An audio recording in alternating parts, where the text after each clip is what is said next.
നമ്മളെല്ലാ ആളുകളും ഈ റമദാൻ വരുന്ന സമയത്ത് തീരുമാനിക്കുന്ന ഒരു കാര്യമുണ്ട്. എന്താ? ഇക്കൊല്ലത്തെ റമദാൻ നമ്മൾ അടിപൊളിയാക്കും. ഇക്കൊല്ലത്തെ റമദാനിൽ നമ്മളൊരു ഖത്തം തീർക്കും, 2 ഖത്തം തീർക്കും, ഒരു തറാവീഹ് നഷ്ടപ്പെടുത്തൂല, ഒരു ജമാഅത്ത് ഒഴിവാക്കൂല, അല്ലെങ്കിൽ ഇനി ജമാഅത്ത് ഒഴിവായാൽ തന്നെ ഒരു നിസ്കാരം ഖളാക്കൂല എന്നൊക്കെ നമ്മൾ വിചാരിക്കും. എന്നിട്ട് റമദാൻ തുടങ്ങുമ്പോൾ ഫസ്റ്റത്തെ ഒരു 2-3 ദിവസമൊക്കെ ഇരുന്ന് ഖുർആൻ ഓതി ഒരു 4-5 ജുസുകളൊക്കെ ആക്കും. പിന്നെ പതുക്കെ സമയം കിട്ടാതെ അങ്ങനെ ഡൗണായി വരും. ഫസ്റ്റത്തെ ഒരു 6-7 തറാവീനൊക്കെ പള്ളി ഓൾമോസ്റ്റ് ഫുള്ളായിരിക്കും. നമ്മളും തറാവീൻ്റെ തുടക്കത്തിൽ വരും. പിന്നെ ഇങ്ങനെ കുറഞ്ഞു വന്ന് ആ തുടക്കത്തിൽ വരുന്നത് പിന്നെ ഇശാ കഴിഞ്ഞിട്ടാകും, പിന്നെ തറാവീഹ് തുടങ്ങിയിട്ടാകും, പിന്നെ നമ്മൾ അവസാന പത്തിലെന്ന് വിളിക്കണ പോലെ തറാവീഹിൻ്റെ അവസാന പത്തൊക്കെയാവും, പിന്നെ ലാസ്റ്റ് വിത്രമൊക്കെ ആവും. ഇങ്ങനെ മാറിപ്പോവും റമദാൻ വരുന്ന സമയത്ത്. ഭയങ്കര അസ്മാക്കാരം നമുക്ക്. ഇക്കൊല്ലത്തെ റമദാൻ നമ്മൾ അടിപൊളിയാക്കും. എല്ലാവർക്കും ഉണ്ടാണ് വിഷയം. ഇക്കൊല്ലത്തെ റമദാൻ നമ്മൾ അടിപൊളിയാക്കും എന്ന് നമ്മളൊക്കെ വിചാരിക്കും. പക്ഷെ വേണ്ട രൂപത്തിൽ ആ റമദാനെ നമുക്ക് അടിപൊളിയാക്കി എടുക്കാൻ പറ്റൂല. അപ്പം എല്ലാ മാസത്തെയും പോലെ നിസ്കാരം ഖളാകാൻ തുടങ്ങും. ഖുർആൻ വേണ്ട രൂപത്തിൽ ഓതാൻ കഴിയാതാവും. എന്തുകൊണ്ടാണെന്നുള്ളതാണ് നമ്മുടെ ചോദ്യം. എന്തുകൊണ്ടാണ് റമദാനിനെ നമുക്ക് വേണ്ട രൂപത്തിൽ ഉപയോഗപ്പെടുത്താൻ പറ്റാത്തത്? നമ്മൾ കാണുന്ന സ്വപ്നം പോലെ ഒരു 2 ഖത്തം തീർക്കുക, ഒരു ഖത്തമ് തീർക്കുക, എല്ലാ തറാവീഹിനും പങ്കെടുക്കുക, ഒരു ജമാഅത്ത് നഷ്ടപ്പെടുത്താതിരിക്കുക, ഒരു നിസ്കാരം ഖളാക്കാതിരിക്കുക, ഈ രൂപത്തിൽ എന്തുകൊണ്ടാണ് നമുക്ക് റമദാനിനെ വേണ്ട രൂപത്തിൽ ഉപയോഗപ്പെടുത്താൻ കഴിയാത്തത്? അതിനൊരൊറ്റ മറുപടി ഉള്ളൂ: റമദാനിന് വേണ്ട രൂപത്തിൽ തയ്യാറാകാത്തത് കൊണ്ട് എന്നുള്ളതാണ്. നമ്മുടെ ജീവിതത്തിൽ ഒരു മാറ്റം പെട്ടെന്ന് കൊണ്ടുവരാൻ പറ്റൂല. അത് നമ്മൾ മനസ്സിലാക്കണം. നമ്മുടെ ജീവിതത്തിൽ ഒരു മാറ്റം നമുക്ക് പെട്ടെന്ന് കൊണ്ടുവരാൻ പറ്റില്ല. സ്റ്റെപ്പ് ബൈ സ്റ്റെപ്പായിട്ടാണ് ജീവിതത്തിൽ എല്ലാ മാറ്റങ്ങളും കൊണ്ടുവരിക. ഒരു കുഞ്ഞ് ജീവിക്കണത് പോലും സ്റ്റെപ്പ് ബൈ സ്റ്റെപ്പായിട്ടാണ് ജീവിക്കുന്നത്. പ്രസവിച്ച ഉടനെ തന്നെ എഴുന്നേറ്റുകൊണ്ട് ഓടാൻ കഴിയില്ലല്ലോ. അപ്പം ഇങ്ങനെ സ്റ്റെപ്പ് ബൈ സ്റ്റെപ്പായിട്ട് എല്ലാം നടക്കുക. അപ്പം അതുകൊണ്ട് ഇങ്ങനെ റമദാനിന് വ്യക്തമായ ഒരു മുന്നൊരുക്കം ഉണ്ടാകണം എന്ന് മനസ്സിലാക്കിയിട്ടാണ് പരിശുദ്ധ റസൂൽ സ്വല്ലല്ലാഹു അലൈഹി വസല്ലം തങ്ങൾ ദുആ ചെയ്തത്: അല്ലാഹുമ്മ ബാരിക് ലനാ ഫീ റജബിൻ വശഅബാൻ വബല്ലിഗ്നാ റമളാൻ എന്ന് നബി സ്വല്ലല്ലാഹു അലൈഹി വസല്ലം തങ്ങൾ ദുആ ചെയ്തു.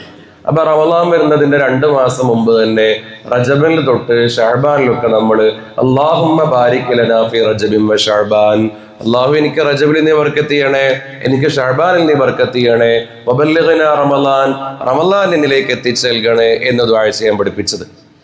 ഇവിടെ മഹത്തുകൾ പഠിപ്പിച്ചു നൽകുന്നുണ്ട് എന്താണ് ഈ റജബിലുള്ള ബർക്കത്ത്, എന്താണ് ഈ ശഅബാനിലുള്ള ബർക്കത്ത്, ആ ബർക്കത്തുള്ള മുറാദ് എന്താണ് എന്ന് മഹത്തുകൾ പഠിപ്പിക്കുന്നുണ്ട്.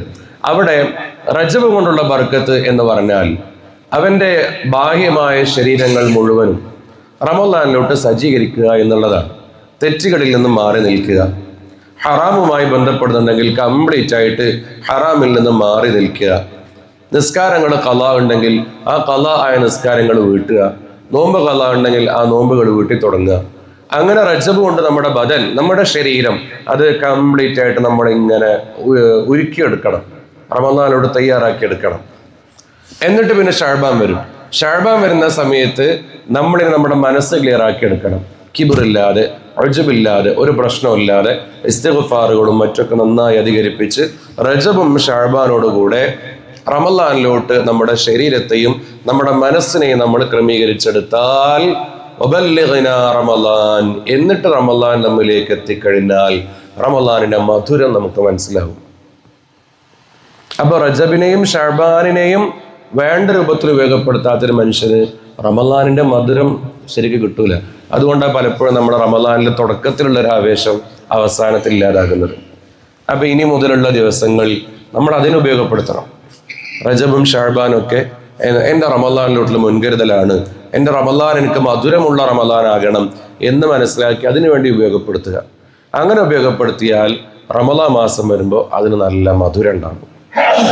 അല്ലാഹു തആല തൗഫീഖ് നൽകുമാറാകട്ടെ. അപ്പൊ അതുകൊണ്ട് ഇന്നത്തെ ക്ലാസ് നമ്മൾ റജബിന്റെ ഏകദേശം കുറച്ച് കാര്യങ്ങൾ ഇങ്ങനെ പറഞ്ഞു പോകുന്നേ ഉള്ളൂ, ഡീറ്റെയിൽ ആയിട്ട് പറയുന്നൊന്നുമില്ല. അപ്പൊ റജബ് പരിഗണിക്കപ്പെടേണ്ട മാസമാണെന്ന് മനസ്സിലാക്കി റജബിൽ നമ്മുടെ ജീവിതത്തിൽ എന്ത് വേണം? ഒരു ചേഞ്ച് വരണം. അല്ലാഹു തആല പരിഗണിക്കപ്പെടേണ്ട വസ്തുക്കളായി ചില വസ്തുക്കൾ വെച്ചിട്ടുണ്ട്. അതിൽപ്പെട്ടതാണ് റജബ്, ശഅബാൻ, മുഹറം, റമളാൻ. ദിവസങ്ങളുടെ കൂട്ടത്തിൽ നോക്കുകയാണെങ്കിൽ വെള്ളിയാഴ്ച അതിൽപ്പെട്ടതാണ്. ഇങ്ങനെ സ്ഥലങ്ങളുടെ കൂട്ടത്തിൽ നിങ്ങൾ നോക്കി മസ്ജിദുൽ ഹറാം. അങ്ങനെ അല്ലാഹു തആല ചില സ്ഥലങ്ങൾക്ക് പരിഗണന കൊടുത്തു, ചില മാസങ്ങൾക്ക് പരിഗണന കൊടുത്തു, ചില ദിവസങ്ങൾക്ക് പരിഗണന കൊടുത്തു. അതെന്തിനാണ് പരിഗണന കൊടുത്തത്? അത് നമ്മളതിനെ പരിഗണിക്കാൻ വേണ്ടിയിട്ടാണ്, നമ്മുടെ ജീവിത പരാജയങ്ങളെ ക്രമീകരിക്കാൻ വേണ്ടിയിട്ടാണ്. അപ്പൊ നമ്മൾ മനസ്സിലാക്കേണ്ടത്, ഈ റജബിന് അല്ലാഹു തആല ഇങ്ങനെ സംവിധാനിച്ചു വെച്ചത് ആ റജബിനെ പരിഗണിച്ചുകൊണ്ട് നമ്മൾ ഉഷാറാൻ വേണ്ടിയിട്ടാണ്. അപ്പൊ റമളാനെ നമ്മൾ പരിഗണിക്കുന്നത് പോലെ റജബിനെയും ഷഅബാനെയും നമ്മൾ പരിഗണിക്കണം. അങ്ങനെ പരിഗണിച്ചു കഴിഞ്ഞാൽ ധാരാളം നിഅമത്തുകൾ റമളാനിൽ നമുക്ക് കൊയ്യാൻ പറ്റും. അതുകൊണ്ടാണ് മഹത്തുക്കൾ റജബ് എന്ന് പറയുന്നത് നമ്മുടെ കൃഷിക്ക് വിത്തിറക്കേണ്ട സമയമാണ് എന്ന് പറഞ്ഞത്. അങ്ങനെ റജബിൽ കൃഷിക്ക് വിത്തിറക്കി കഴിഞ്ഞാൽ ഷഅബാനിൽ വേണ്ട രൂപത്തിൽ അതിങ്ങനെ നനക്കണം, എന്നിട്ട് റമളാനിൽ ഇങ്ങനെ വിള കൊയ്യണം. ഇത് വിത്തിറക്കാതെ നനക്കാതെ നമ്മൾ വിളവ് മാത്രം എടുക്കാൻ ചെന്നാൽ വിളവ് കിട്ടൂല. അപ്പൊ അതുകൊണ്ട് നമ്മൾ എന്ത് ചെയ്യണം? നന്നായി വിത്തിറക്കണം, നന്നായിട്ട് നനക്കണം, എന്നാൽ നല്ല വിളവ് കിട്ടും. ഇതൊന്നും ചെയ്ത റമളാനിൽ മാത്രം പോയാലാണ് ചില ആളുകൾ നല്ല വിളവുണ്ടാക്കും, 4-5 ഖത്തമൊക്കെ. മഹാനായ താജുൽ ഉലമ അല്ലാഹു തആല ദറജ ഉയർത്തി കൊടുക്കട്ടെ, ഒരു റമളാനിൽ 27 ഖത്തം തീർത്തിരുന്നു എന്നാണ്. 30 ദിവസം കൊണ്ട് 27 ഖത്തം തീർത്തിരുന്നു എന്നാണ്. തങ്ങളുടെ മകൻ കൂറത്തങ്ങൾ അല്ലാഹു തആല ഖബർ സ്വർഗ്ഗാക്കി കൊടുക്കട്ടെ, തങ്ങളും 27 ഖത്തം തീർത്തിരുന്നു എന്നാണ്. ഇവർ നല്ല വിളവുണ്ടാക്കിയെടുത്തു. നമ്മളതോ 27 പേജൊക്കെ എത്താൻ തന്നെ ചിലപ്പോൾ നമ്മൾ ബുദ്ധിമുട്ടായി പോകും. അപ്പം എന്താ കാരണം? നമ്മൾ റജബിനെയും ഷഅബാനെയും നല്ല രൂപത്തിൽ ഉപയോഗപ്പെടുത്തിയാൽ അതങ്ങനെ കിട്ടിക്കൊണ്ടിരിക്കും. അപ്പം അതുകൊണ്ട് ഈ റജബിനെ നമ്മൾ പരിഗണിക്കപ്പെടുക എന്നുള്ളതാണ്. അപ്പോൾ റജബിൽ നന്നായി വിത്തിറക്കുക, എന്നിട്ട് നന്നായിട്ട് ഷഅബാൻ അതിനെ നനക്കുക, എന്നിട്ട് റമളാനിൽ വിളവെടുക്കുക. ഇത് വിത്തിറക്കാതെ നനക്കാതെ വിളവെടുക്കാൻ നിൽക്കരുത്, കൈ നനയാതെ മീൻ പിടിക്കാൻ നിൽക്കരുത്, മീനെ കിട്ടൂല. അപ്പം അതിൻ്റെ മുമ്പ് തന്നെ ഒരുപാട് സ്റ്റെപ്പ് ബൈ സ്റ്റെപ്പ് നമ്മൾ ചെയ്യേണ്ടതുണ്ട്.